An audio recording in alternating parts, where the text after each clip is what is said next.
El Imperio de Adolf Hitler. Sein Sowjetscheichen soll vor sich hertragen und wir werden in unserem Zeichen wieder siegen.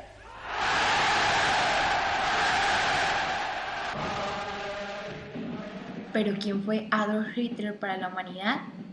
Adolf Hitler nació en Braun el 20 de abril de 1889. Fue el máximo dirigente de Alemania nazi desde que fuera nombrado canciller en 1993. Hizo parte del partido ultraderecha y poco a poco ascendió hasta convertirse en su mayor dirigente.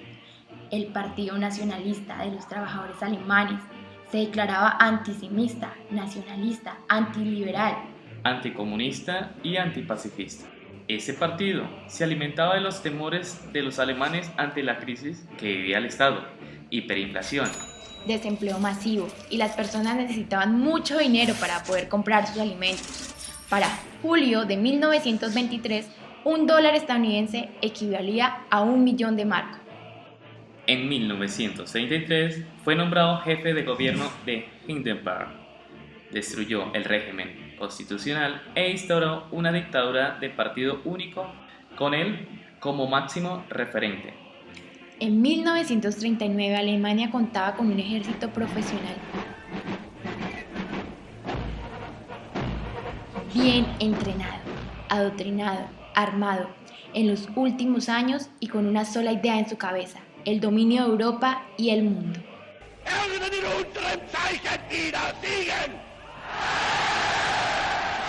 Eso es solo una abrebocas de una vivencia de los alemanes en sus tiempos pasados, donde un tirano se muestra como el salvador de una nación en tiempos de angustia. Incógnitas que se despiertan al saber la historia de Hitler. ¿Cómo se dejaron influenciar los alemanes?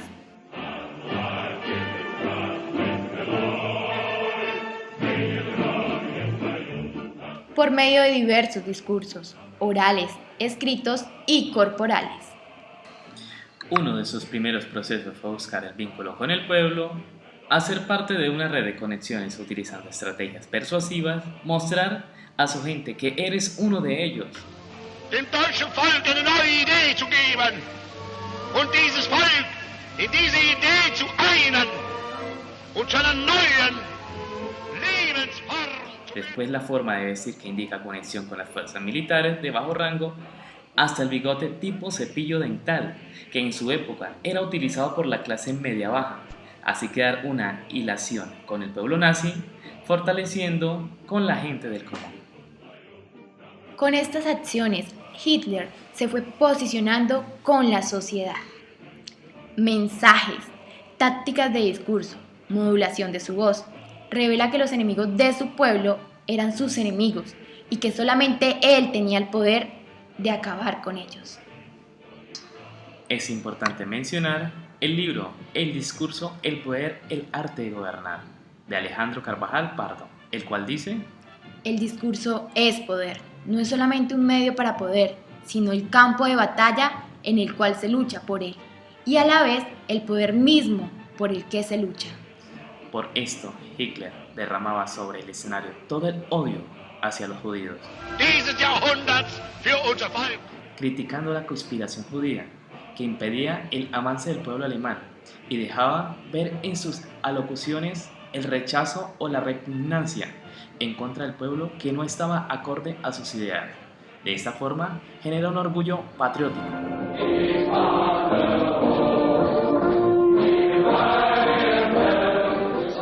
Con el uso adecuado del discurso, menciona lo que el vulgo quería escuchar y así mover masas en su sociedad. Frases que en su momento motivaban a la participación de las masas. Unser deutsches Volk siegt ein! Siegt ein! Siegt ein! ¿Qué mejor para realizar los sueños de la nación que alguien que siente lo que el pueblo siente? Y que sueña lo que el pueblo sueña. Es el poder de la persuasión que tienen los gobiernos exitosos. Y es el poder que utilizó Hitler en su mandato. Hay que recordar que para un buen imperio de tiranía se hace necesario la creación de un símbolo que lo represente. Un símbolo que represente las ideas socialistas, la lucha por la libertad del pueblo y el triunfo del trabajo productivo hacia la victoria.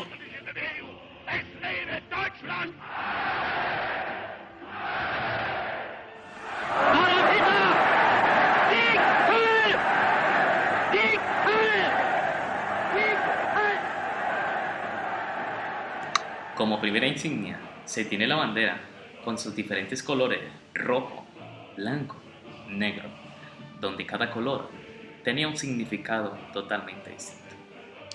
Donde cada color significaba para ellos una idea de su cabeza. El rojo, una idea social de movimiento. Blanco, una idea nacionalista. La esvástica, símbolo rojo, la lucha por la victoria del hombre y el triunfo del trabajo productivo. Y ahora hablemos del saludo. Gesto de confianza, saludo de benevolencia, mano arriba, palma hacia abajo, con un pequeño giro hacia la derecha. Con esto Hitler le daba a entender a su pueblo que podían confiar firmemente en él y que solamente él tenía el poder y la confianza para poder derrotar al enemigo.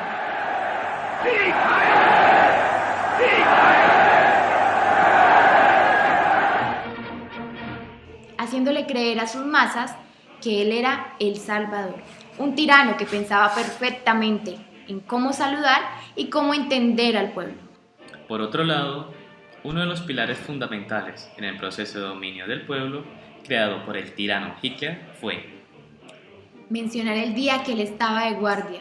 Una revelación divina le dijo que se quitara dentro de la trinchera, pues iba a caer una bomba, y así fue.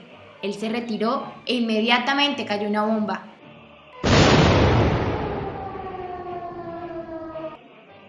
Lo cual él lo tomó como una señal divina para poder salvar a su pueblo. Con esa versión, él le daba a entender al pueblo que más que alguien para gobernar, era un elegido para liberar a Alemania y corregir todo aquello que estaba mal en las decisiones políticas de su país. Debido a esto, su régimen promovió el racismo y la extensión a través del Holocausto, evento que murieron más de 6.000 millones de judíos dentro de una máquina de fuego. Y el pueblo no lo señalaba, antes lo aplaudían, pues supuestamente Hitler estaba liberando al pueblo nazi de todos los judíos que no le hacían bien al país. Él planteaba clasificar a los ciudadanos en ciudadanos súbitos y extranjeros. Se exigía pureza racial y cumplir el servicio militar. Las mujeres accederían con el matrimonio o en función del ejercicio autorizado de una profesión. ¿Y cómo pasó todo esto? ¿Cómo tantas personas que fueron millones se dejaron convencer, donde murieron en un aproximado de 5 o 6 millones de ciudadanos sin oponerse a las decisiones de ese tirano? Y aunque suene un poco loco, sí, Hitler dominó Alemania por medio del discurso, pues hay que tener claro que el poder del habla mueve y maneja masas a su antojo. Él hizo que los alemanes entendieran y lo vieran que los judíos eran los malos, que los judíos eran los causantes de todas las cosas malas que estaban pasando en el país. Por eso se demostró a él, le demostró a su país y le demostró al mundo entero que podía hacer el cambio, sin importar las circunstancias que tenía que pasar. Se debe tener claro, y para finalizar, se tiene que tener en cuenta que el poder del discurso, que la argumentación, que la entonación de la voz y que el cómo se habla con la gente, el cómo se reúne, al no verse como un militar ajeno, al verse como una persona del pueblo, hizo que todas estas causas que pasaron, todos estos daños que hicieron en Alemania, no lo vieran como algo malo, sino algo bueno. Así es el poder de un tirano, así se maneja una nación y así lo manejó Hitler en sus tiempos pasados.